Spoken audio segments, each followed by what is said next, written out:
আসসালামু আলাইকুম, সবাইকে শুভেচ্ছা জানাচ্ছি। প্রিয় দর্শক, দেখছেন ওপেন দ্য ইউটিউব চ্যানেল এবং মাসুম মাহবুব ফেসবুক পেজ। শারীরিক অসুস্থতার জন্য গলা বসে যাচ্ছে আস্তে আস্তে, আবারও বলছি, সাউন্ড কম হচ্ছে, গলার আওয়াজ বেরোচ্ছে না ঠিক মতো। ঠান্ডা জ্বর একসাথে অ্যাটাক করেছে।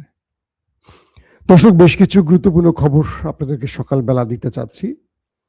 এর মধ্যে সবচেয়ে বড় খবরটি হলো ইরানের মধ্যে আমেরিকা ইসরায়েল স্মরণকালের সবচেয়ে বড় অ্যাটাক করে বসেছে। পাশাপাশি ইরান হিজবুল্লাহ মিলে দখলদার দেশটির মধ্যে বড় মাপের অ্যাটাক করেছে। তাদের গণমাধ্যমগুলো বলছে ইরানের হামলা ছিল এ যাবৎকালে সবচেয়ে বড় হামলা এটি। প্রচুর ক্ষয়ক্ষতির খবর আসতে শুরু করেছে। নেতাকাকুর দেশটি বলছে কয়েক মিলিয়ন ইসরায়েলি জনগণ শেল্টারে পালাতে বাধ্য হয়েছে। কি পরিমাণ অ্যাটাক হয়েছে কালকে রাতে। আর সবচেয়ে বড় যে খবরটি আজকে শিরোনাম করেছি, ইরান প্রেসিডেন্ট মাসুদ পেজেশকিয়ান একটি চিঠি লিখেছেন মার্কিন জনগণকে উদ্দেশ্য করে। আমি সেই চিঠিটি আপনাদের পড়ে শোনা। ট্রাম্পকে কিভাবে একটা চিঠির মাধ্যমে তিনি ফাঁদে ফেলে দিলেন। প্রিয় দর্শক, আপনারা তাহলে দেখতে এবং শুনতে পাচ্ছেন। কোনো সমস্যা হলে আমাকে একটু কমেন্ট করেন যে কোনো সমস্যা আছে কিনা। ভাই, আমি বাংলাদেশ সময় লাইভটা করার চেষ্টা করি। আজকে একটু সকালে এসছি কারণ রাতে ভালো ঘুম হয়নি। ভাবলাম যে সকালবেলা আপনাদেরকে কিছু খবর পৌঁছে দেওয়ার চেষ্টা করি। এই জন্য জাহাঙ্গীর আলম নরসিংদী থেকে দেখছেন, মিজানুর রহমান সিলেট থেকে, জি আমি আপনাদের দেখতে পাচ্ছি। ইউকে থেকে দেখছেন আমার এক ভাই, কই গেল, ইউকে থেকে আল আমিন আহমেদ। ওয়েস্ট বেঙ্গল থেকে দেখছেন মোহাম্মদ আলী, ইন্ডিয়া, ওয়েস্ট বেঙ্গল। কেমন আছেন ভাই আপনারা? ওয়েস্ট বেঙ্গল জামশুলি, আরেকজন আছেন রাকিবুল মন্ডল। দর্শক, ট্রাম্প যখন তার দেশের জনগণের উদ্দেশ্যে বক্তব্য রাখবেন, মার্কিন প্রেসিডেন্ট ডোনাল্ড ট্রাম্প, হোয়াইট হাউসে প্রস্তুতি চলছে ডোনাল্ড ট্রাম্প জাতিকে একটা বিজয়ের গল্প শোনাবেন, সেই জন্য পুরো মিডিয়া রেডি, ট্রাম্প বক্তব্য রাখবেন। এরই মধ্যে বড় সারপ্রাইজটি দিয়ে বসলেন মার্কিন জনগণকে ইরান প্রেসিডেন্ট মাসুদ পেজেশকিয়ান। তিনি মার্কিন জনগণের উদ্দেশ্যে সংক্ষিপ্ত কিন্তু খুব মূল্যবান একটি বক্তব্য রাখলেন। বক্তব্য মানে একটা চিঠি লিখলেন মার্কিন জনগণের উদ্দেশ্য করে, খোলা চিঠি। কি বলছেন সেই চিঠিতে আমরা বলছি। তিনি লিখছেন, আধুনিক ইতিহাসে ইরান কখনো আগ্রাসন, সম্প্রসারণ বা উপনিবেশবাদের পথে এগোয়নি।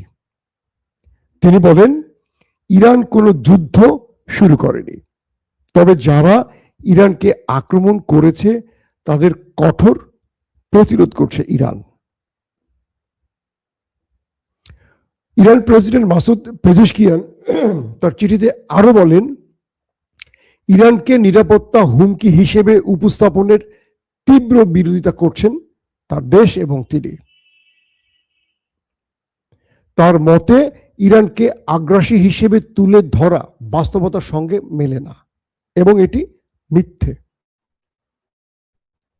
বললেন, ইরান মানব ইতিহাসের অন্যতম প্রাচীন ও সভ্যতা। ইরানকে হুমকি হিসেবে দেখানোর পেছনে প্রধানত বহিরাগত স্বার্থ কাজ করেছে, অর্থাৎ ইসরায়েল। তিনি বলেন, এটি ক্ষমতাধরদের রাজনৈতিক ও অর্থনৈতিক স্বার্থ পূরণের অংশ, যার মাধ্যমে তারা নিজেদের চাপ বৈধতা দেয়া, সামরিক আধিপত্য বজায় রাখা, অস্ত্র শিল্প টিকিয়ে রাখা এবং কৌশলগত বাজার নিয়ন্ত্রণে রাখার সুযোগ পাচ্ছে। মাসুদ পেজেশকিয়ান আমেরিকানদের উদ্দেশ্য করে বললেন, আপনারা ভালো করে জানেন এই যুদ্ধ আমেরিকার যুদ্ধ নয়, এটি ইসরায়েলের। মার্কিন প্রেসিডেন্টরা যে দেশগুলোকে টার্গেট করে সবসময়, তার নেপথ্যে থাকে তাদের অস্ত্র ব্যবসার একটা লক্ষ্য। মাসুদ পেজেশকিয়ান বললেন যে আপনাদের ভালো করে খেয়াল করতে হবে, ইরানের বিরুদ্ধে আমেরিকার এই যুদ্ধ আমেরিকার কোনো স্বার্থ যুদ্ধ নয়। আমেরিকা ইসরায়েলের কাজ করছে। কে বলছে? মাসুদ পেজেশকিয়ান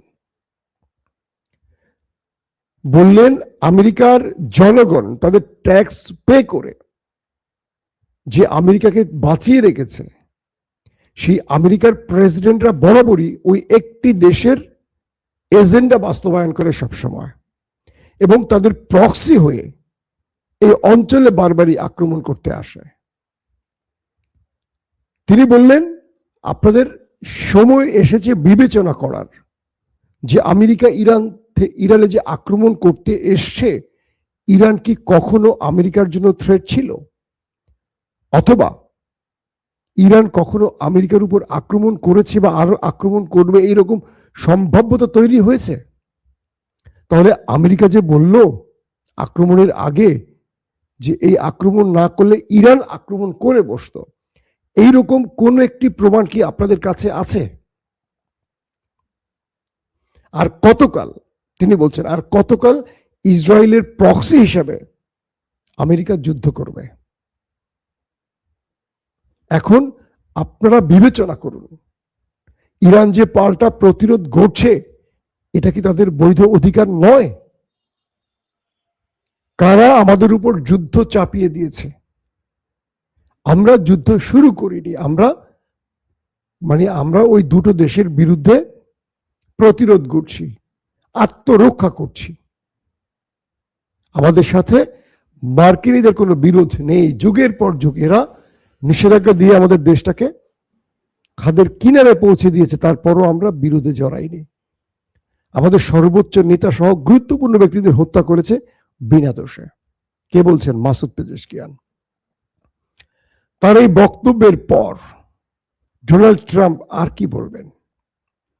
ডোনাল্ড ট্রাম্প চেয়েছিলেন এমন একটি বক্তব্য রাখবেন যে বক্তব্যে তিনি বোঝাবেন এই যুদ্ধের বৈধতা বা প্রয়োজনীয়তা, কিন্তু সকল প্রশ্নের উত্তর বক্তব্যের আগেই ইরান প্রেসিডেন্ট মাসুদ পেজেশকিয়ান দিয়ে দিয়েছেন। এখন আর কোনো বক্তব্য দিলেও সেটা মার্কিনীদের কাছে গ্রহণযোগ্য হবে, কারণ মার্কিনীরা মাসুদ পেজেশকিয়ানের বক্তব্যের সাথে সত্যতা খুঁজে পাবেন, কারণ এই যুদ্ধটা ইরান শুরু করেনি। এখন যেটা করছে সেটা হলো আত্মরক্ষা। দর্শক, এর পরের গুরুত্বপূর্ণ অংশটা হলো মার্কিন প্রেসিডেন্ট বলেছেন তিনি 2-3 সপ্তাহের মধ্যে এই যুদ্ধ শেষ করে চলে যাবেন, এটা কন্টিনিউ করতে চান না। তার মানে মার্কিন প্রশাসন বুঝে গেছে ইরানের সাথে তারা এই যুদ্ধে টিকে থাকতে পারবে না। এটা লম্বা প্রসেস যুদ্ধ, ইরান ধ্বংস হওয়ার আগ পর্যন্ত লড়ে যাবে, আর এতে আমেরিকার লাভ হবে না। ইরানকে ধ্বংস করা আমেরিকার লক্ষ্য নয়, এটা ইসরায়েলের লক্ষ্য।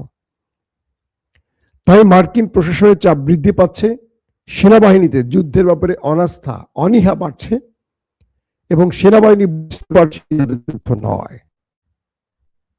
এখন বিষয়টি তৈরি হয়েছে সেটি হলো ইরানকে আত্মসমর্পণে ডিল করতে, একটা আলোচনায় বসাতে বাধ্য করতে আমেরিকা ইসরায়েল গত রাতে ইরানের ভেতরে তেহরান, ইস্পাহান সহ গুরুত্বপূর্ণ শহরগুলোতে ব্যাপক বোম্বিং করেছে। ব্যাপক মানে ব্যাপক।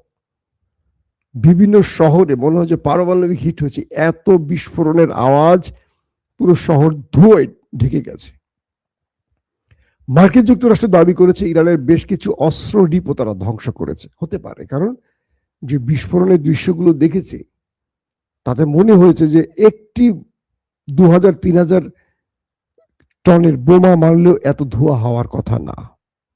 তার মানে ইরানের মধ্যে যে হিটগুলো হয়েছে তাতে ইরানেরও বড় ক্ষতির আশঙ্কা করা হচ্ছে। ব্যাপক অ্যাটাক হয়েছে ইরানের মধ্যে। ইরানও পাল্টা জবাব দিয়েছে সমানভাবে। ইরান মধ্যপ্রাচ্য এবং ইসরায়েলে ব্যাপক অ্যাটাক করেছে। শুধু নয়, বলা হচ্ছে যে এ যাবৎ যে যুদ্ধগুলো হয়েছে তার মধ্যে সবচেয়ে বেশি মিসাইল গত রাতে ইরান মেরেছে শুধু নেতা কাকুর বাড়িতে। শুধু ইরান নয়, ইরানের সাথে যুক্ত হয়েছে হিজবুল্লাহ। পুরো রাতে তারা মুহুর্মুহু ড্রোন আর মিসাইল দিয়ে হিট করেছে দেশটির ভেতরে। লাস্ট যে খবরটি পাওয়া গেছে, সেই দেশটির মধ্যে শুধু হেলিকপ্টার, ইমার্জেন্সি হেলিকপ্টার আর অ্যাম্বুলেন্স আওয়াজ দেখেছে বা শুনেছে দেশের জনগণ। তার মানে কি পরিমাণ ক্ষতি হয়েছে দেশটির ভেতরে, যে সারা রাত ধরে অ্যাম্বুলেন্সের আওয়াজ আর উপরে হেলিকপ্টার, ইমার্জেন্সি হেলিকপ্টার গুলো উঠতে দেখা গেছে। অর্থাৎ যখন আমেরিকা ইসরায়েল ইরানের মধ্যে ম্যাসিভ আকারে হিট করেছে, ইরান তার পাল্টা জবাব ম্যাসিভ আকারে দিয়েছে। সাথে যুক্ত হয়েছে হিজবুল্লাহ। বলা হচ্ছে হিজবুল্লাহর অ্যাটাকগুলো, হিজবুল্লাহ আর ইসরায়েল কিন্তু পাশাপাশি দেশ, হিজবুল্লাহর অ্যাটাকগুলো এত বেশি আঘাত করেছে একদম কাঙ্ক্ষিত টার্গেটগুলোতে, যেটা তাদের মূল কি বলবো দখলদার দেশটির স্তম্ভকে নাড়িয়ে দিয়েছে। আর ইরান ওই দেশটির এত গুরুত্বপূর্ণ স্থাপনাগুলোকে টার্গেট করেছে। হয়তো আজকে দিনে আমরা সেই খবরগুলো দিতে পারবো, কারণ এখন পর্যন্ত পুরো তথ্যগুলো আসেনি আমাদের হাতে। শুধু এটুকু জেনেছি যে ইরানের কিছু বক্তব্য এসছে যে ইরান শত্রুর সামরিক বেশ কিছু স্থানকে একদম ধ্বংস করে দিয়েছে পুরোপুরি। যে মিসাইলগুলো মেরেছে এতে প্রচুর লোকের হতাহতের আভাস মিলছে। দর্শক, হিজবুল্লাহ বলছে যে তারা দখলদারদের এমন কিছু টার্গেটকে ধ্বংস করেছে যেখান থেকে তারা ড্রোন এবং মিসাইল দিয়ে আক্রমণ চালাতো, এবং তাদের দেশের ভেতরে হিজবুল্লাহ শত্রুকে ভালো পরিমাণ ধোলাই দিতে পেরেছে। অনেক দখলদার সেনা তাদের হাতে আটকা পড়ে গেছে। সারা রাত কয়েক মিলিয়ন মানুষ, কয়েক মিলিয়ন পর্যন্ত, 1 মিলিয়ন মানে 10 লক্ষ যদি হয়, তার মানে প্রায় 50-60 লক্ষ মানুষ সারা রাত ধরে শুধু শেল্টারে দৌড়াইছে। এই পরিমাণ অ্যাটাক ইরান সেই দেশটির ভেতরে করেছে। মধ্যপ্রাচ্যেরও বেশ কিছু গুরুত্বপূর্ণ টার্গেটে ইরান হিট করেছে, সেখানকার লাস্ট আপডেট আসেনি। এবং বলা হয়েছে যে ইরান এখন দুটো বিষয়কে মোকাবেলার জন্য কাজ করছে। এক, প্রতিদিনকার আক্রমণ মোকাবেলা, পাল্টা জবাব।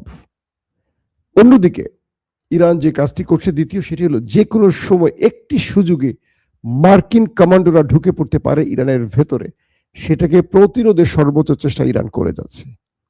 তাদের 10 লক্ষ স্বেচ্ছাসেবী ফাইটারকে তারা প্রস্তুত রেখেছে। ইরানের আব্বাস আরাকচি বলছেন, আমরা আমেরিকার সাথে কোনো যুদ্ধবিরতির প্রস্তাব দেইনি, যুদ্ধবিরতিতে যাব না। আমরা হরমুজ বন্ধ করেছি, এটা মরে গেলেও আর খুলব না। তবে মার্কিনীরা যদি যুদ্ধ বন্ধ করে যায় এবং আমাদের শর্ত মেনে নেয়, সেক্ষেত্রে হরমুজ টোলের মাধ্যমে সবার জন্য ওপেন করা হবে। কে বলছেন? Abbas Araghchi. পাশাপাশি আইআরজিসির মুখপাত্র, তিনি প্রতিদিন যে নতুন নতুন চমকগুলো দিচ্ছেন খবরে আমরা দেখতে পাচ্ছি, তিনি বলছেন আরবের ভেতরে মার্কিন গুরুত্বপূর্ণ স্থানের টার্গেটে প্রচুর মার্কিনীরা ওপারে চলে গেছে বিনা টিকেটে। অর্থাৎ ইরানে আক্রমণ, আমেরিকার গতি যত বাড়ছে, ইরান তার শত্রুর উপর আক্রমণের গতি তত বাড়াচ্ছে। আমেরিকা মূলত এখন এই বড় মরণ কামড়টা দিচ্ছে একটি কারণে, কারণ আমেরিকা 1-2 সপ্তাহের মধ্যে যুদ্ধ বন্ধ করে চলে যেতে চাইছে, অথবা ট্রাম্পকে সংক্ষিপ্ত সময় বেঁধে দিয়েছে আমেরিকানরা। তাই ট্রাম্প এনিহাউ ছোট্ট হোক, আকারে ছোট হোক, তারপর একটা বিজয় দিয়ে তিনি এই যুদ্ধটা শেষ করতে চান, কারণ তাকে আগামী নির্বাচন মোকাবেলা করতে হবে এবং ট্রাম্পের মামলা আদালতে উঠে গেছে। তাকে এখন ফেস সেভিং করতে হবে।